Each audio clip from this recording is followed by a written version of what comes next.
Hello everyone, this is Geopolitics. As you know, thank you for liking, sharing and even subscribing. As I told you guys, we are the future. I mean it. It means we are the ones who are going to be on top of everything in the future, because the people you see, they are all getting old and some of them are getting retiring. That is the reality of this world. So when you are young and when you have some power, don't remain doing useless things. Do something that you see that this can help you get stronger in the future and get a good future. That's why we are doing things like this. This helps the future or the younger generation to get like inspiration and do things. Let me tell you my case. I grew up listening to American medias in European medias. So now I've got my YouTube channel. It's because I have knowledge of what goes on around the world. I'm not the expert in international matters, but I know a few things, and a few things that I know I'm sharing with other people. So that's what we ought to do as the youth, the people you see in your country today. When I mean your country, any country around the world, because there are many countries and there are many people speaking English around the world.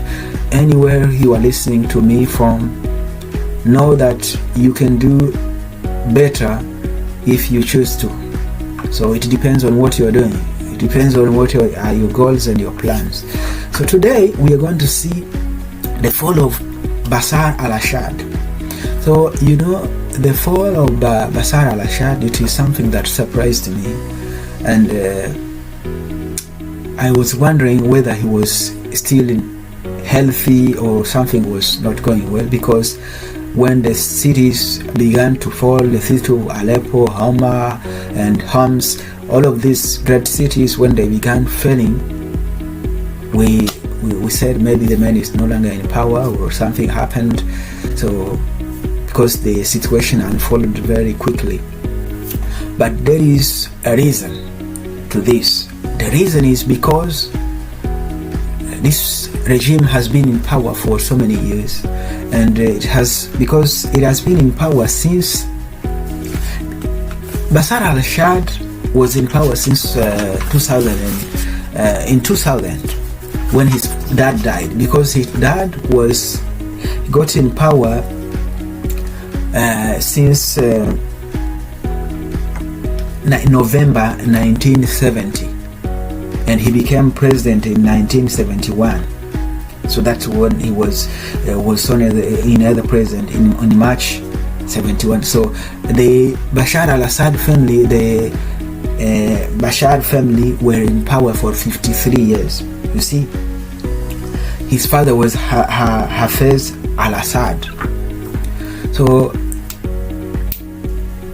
when his dad died in 2000, then this guy became president, or he became the ruler of the country. That's what happened.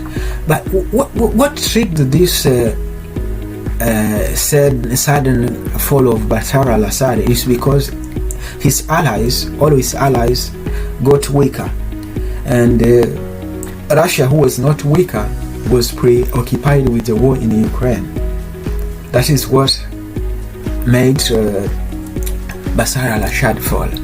It's because Russia got involved in the war in Ukraine, and Hamas was also getting bombed because of its mistake that it committed invading or attacking Israel on November 7th, 2023, and Hezbollah was also helping Hamas in this case, and Israel also was trying to neutralize Hezbollah, and even Iran was also weak, so no one could help Bashar al-Assad. So that's what caused this sudden fall of Bashar al-Assad. Here's what happened. The conflict began, the conflict or the Syrian civil war began in 2011 as a part of the Arab Spring, with peaceful pro-democracy protesters against Assad authoritarian rule. The government's violent crackdown on these protesters led to an armed insurgency and and eventually a full-scale civil war. For over a decade, the regime relied heavily on support from its allies, notably Russia and Iran, to stay in power. A hollow army and low moral.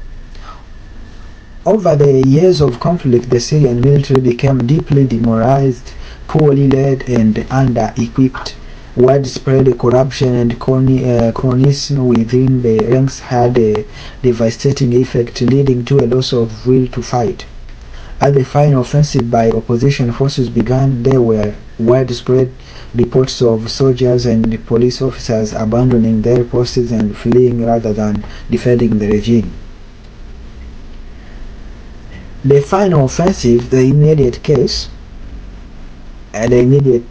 cause, the regime's collapse was a swift and highly effective offensive launched by a coalition of opposition groups spearheaded by Hayat Tahrir al-Sham, HTS. This offensive, which began in late November 2024, made rapid gains, capturing key cities like Aleppo, Hama, and Homs in a matter of days. The speed of the advance overwhelmed the weakened Syrian military. Lack of political concessions. Despite some attempts and diplomatic normalization with regional countries, Assad remained rigid and unwilling to make any meaningful political concessions. This frustrated potential allies and left him with little political or diplomatic support when the final military offensive began. So when this guy was overthrown, there were prisoners who were in even foreign prisoners who were held captives in Syria, and all of these guys, some were dead and some were liberated. So you see, that's what happened during this revolution in Syria. It is said, but we are not sure, that Basar Al-Assad lives in Moscow with his wife, but we are not sure. So that's what went on with this Bashar government. Thank you, everyone. We are the future. Never mind what you are doing, or never give up. Just keep on with what you are doing. Everything is going to work perfect, because it takes time to achieve your goals. Thank you, everyone. Have a wonderful time. I'm happy to share my knowledge of geopolitics with you. And thank you, everyone. Have a wonderful time, and thank you for listening to Geopolitics. Remember to share, to subscribe, and like. As I told you, this is going to be a great business, or a great TV, because it's going to be bigger. It's going to grow. Thank you, everyone.